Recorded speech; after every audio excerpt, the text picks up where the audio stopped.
জাতীয় সংসদ নির্বাচনের স্পষ্ট ঘোষণা দিলেন ডক্টর মোহাম্মদ ইউনূস সাহেব। বাংলাদেশে ডক্টর মোহাম্মদ ইউনূস সাহেবের এই সরকার আসার পর থেকে একটি বিষয় জনমনে সন্দেহ কিংবা আলোচনা চলছে, সেটা হচ্ছে আদতে সংসদ নির্বাচন অনুষ্ঠিত হবে কিনা, কতদিন সময়ের মধ্যে এই সংসদ সদস্য প্রতিনিধিরা নির্বাচিত হতে পারেন। এ নিয়ে বাংলাদেশের সমগ্র রাজনৈতিক দল আলোচনা করছেন, সমালোচনা করছেন। বিশেষ করে বাংলাদেশ জাতীয়তাবাদী দলের একটি দাবি হচ্ছে নির্বাচনের দ্রুত রোড ম্যাপ ঘোষণা করতে হবে এবং অন্যান্য রাজনৈতিক দলের নেতারাও এই রোড ম্যাপ ঘোষণার জন্য সবসময় ডক্টর মোহাম্মদ ইউনূসকে কেন্দ্র করে সভা সমাবেশ সেমিনারে বক্তব্য দিয়ে চলেছেন। সবার একটাই দাবি যে আমরা ক্লিয়ার কাট তথ্য শুনতে চাই যে আদতে কয় তারিখ, কোন সময়, কোন মাসে আপনার এই জাতীয় সংসদ নির্বাচন অনুষ্ঠিত হবে এবং জনগণ সেটা স্পষ্ট ধারণা পেতে চায়। ডক্টর মোহাম্মদ ইউনূস পূর্ব থেকেই একটি কথা সবসময় বলেছিলেন যে বাংলাদেশের নির্বাচন অনুষ্ঠানের জন্য আমরা দুটো মাস নির্ধারণ করেছি। তার মধ্যে একটা হচ্ছে যদি ডিসেম্বরের মধ্যে নির্বাচন অনুষ্ঠিত হয়, কম সংখ্যক বাংলাদেশের সংস্কারের মধ্য দিয়ে ডিসেম্বরের মধ্যে নির্বাচন, আর যদি আরেকটু বেশি সময় নিয়ে নির্বাচন করি তাহলে বেশি সময় নিতে পারলে আমরা বেশি সংখ্যক সংস্কার করতে পারবো বলে তারা ধারণা পোষণ করেন। সে কারণে বাংলাদেশে তিনি আগেও বলেছিলেন যে ডিসেম্বরের মধ্যে অথবা আগামী বছরের মাঝামাঝি জুনের মধ্যে নির্বাচন অনুষ্ঠিত হতে পারে। গতকালকে ডক্টর মোহাম্মদ ইউনূস দেশবাসীর উদ্দেশ্যে বক্তব্য দিয়েছেন, লম্বা একটি বক্তব্য, প্রায় 30 মিনিট। এই 30 মিনিটের বক্তব্যে তিনি বাংলাদেশের জনগণকে শুরুতেই ঈদের শুভেচ্ছা এবং আমাদের এই মহান স্বাধীনতা দিবসের শুভেচ্ছা জানিয়েছেন। মানুষদেরকে তার সরকারের সময়ের বিভিন্ন উন্নয়ন কর্মকাণ্ড, সিদ্ধান্ত এগুলো জানিয়েছেন, আশ্বস্ত করেছেন। আমি ডক্টর মোহাম্মদ ইউনূসকে তার দৃঢ়চেতাই বক্তব্যের জন্য শুরুতেই ধন্যবাদ জানাই। শত প্রতিকূলতার মধ্যেও ডক্টর মোহাম্মদ ইউনূস এগিয়ে চলছেন। বাংলাদেশটাকে যে ভঙ্গুর দশার মধ্যে শেখ হাসিনা রেখে গিয়েছিল, সেখান থেকে তিলে তিলে তিনি এটাকে উপরে উঠানোর চেষ্টা চালিয়ে যাচ্ছেন। এটা একদিনে সফলতা সম্ভব নয় এবং যে 16 বছরের দুর্নীতি দুষ্কৃতি, সেটাকে কোনো শাসক সামান্য সময়ের মধ্যে এসে দেশটাকে পরিবর্তন করে যেতে পারবে না। তবে আপনারা একটি জিনিস দেখেছেন যে ডক্টর মোহাম্মদ ইউনূসের এবছরের সফলতার আমার দৃষ্টিতে সবচেয়ে বড় সফলতা মনে হচ্ছে এবারের পবিত্র মাহে রমজানে নিরবচ্ছিন্ন বিদ্যুৎ ব্যবস্থা এবং আমাদের দ্রব্যমূল্যও কিঞ্চিত নিয়ন্ত্রণে রয়েছে।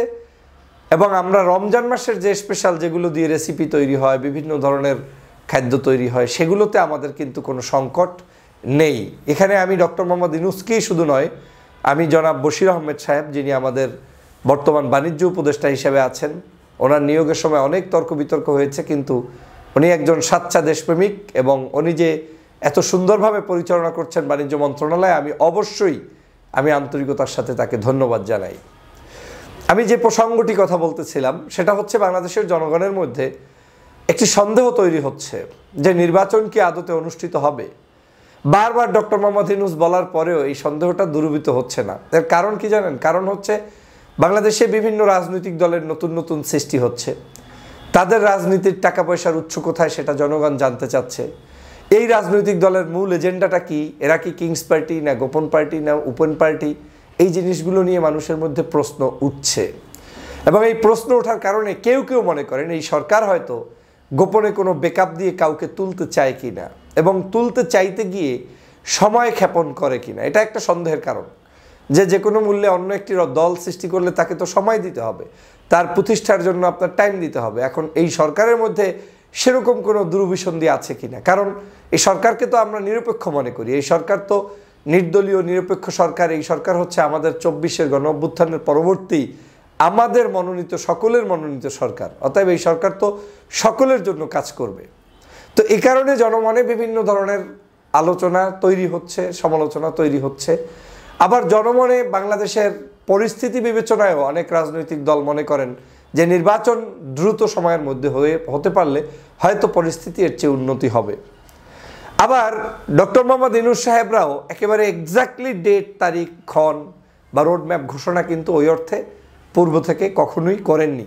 কিন্তু ডক্টর মোহাম্মদ ইউনূস কিন্তু বারবার স্পষ্ট করেছেন যে নির্বাচন হবে, হতেই হবে এবং আমরা ডিসেম্বর কিংবা জুনের, বিশেষ করে গতকালকের যে বক্তব্য দিয়েছেন, এর বাহিরে যাব না, নির্বাচনের মধ্যেই অনুষ্ঠিত হবে, এটা কিন্তু তিনি জোর গলায় বলেছেন।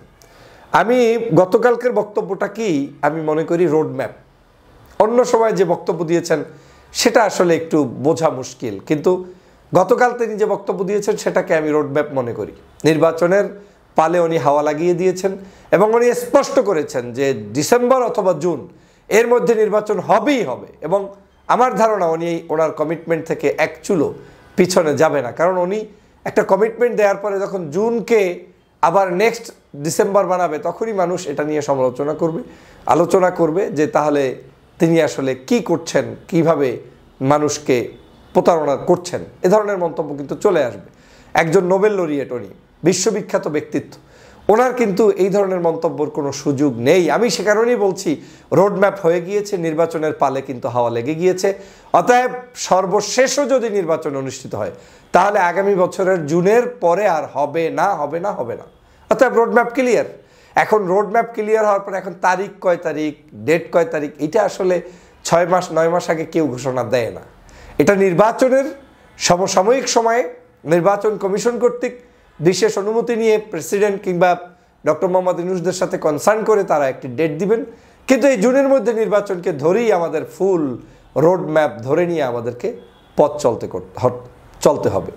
আপনারা জানেন যে ডক্টর মোহাম্মদ ইউনূস আজকের এক কঠিন সময় পার করছেন। বাংলাদেশে আওয়ামী লীগ পতনের পরে আজকে যদি ডক্টর মোহাম্মদ ইউনূস আমাদের সাথে না থাকতেন তাহলে এই বাংলাদেশের স্বাধীনতা এই 8 মাসেই বিকিয়ে দেওয়া শেষ হয়ে যেত। শেষ হয়ে যেত মানে এর মধ্যে অভ্যুত্থান, গণ অভ্যুত্থান, পাল্টা অভ্যুত্থান, তারপরে কি বলে এটার মধ্যে বিভিন্ন ধরনের ষড়যন্ত্র, দেশ বিদেশি ষড়যন্ত্র, জনগণ আর এক জনগণের বিরুদ্ধে গৃহযুদ্ধ, বিদেশিদের ষড়যন্ত্র, পার্শ্ববর্তী দেশের ষড়যন্ত্র, শেখ হাসিনার ষড়যন্ত্র, এই সব কিছু কিন্তু আপনাকে শেষ করে ফেলত। একটা জিনিস খেয়াল করেছেন, আমরা অনেক সমস্যা বাংলাদেশে দেখতে পাচ্ছি, কিন্তু এই সমস্যার মধ্যেও তিল তিল তিল তিল করে সরকার কিন্তু এগিয়ে যাচ্ছে।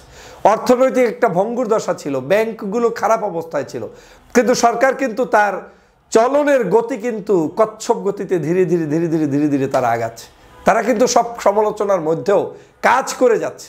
170টার মতো সম্ভবত এই সরকার আসার পরে আন্দোলন হয়েছে এই যমুনার সামনে রাস্তাঘাটে দাবি দেওয়া নিয়ে। এতগুলো আন্দোলন শেখ হাসিনার 16 বছরেও হয় নাই। সেই আন্দোলনের পরে আজকের সরকার যে এত সুন্দরভাবে ওয়ার্ক করছে সেটা কিন্তু আমাদের অ্যাপ্রিসিয়েট করা উচিত।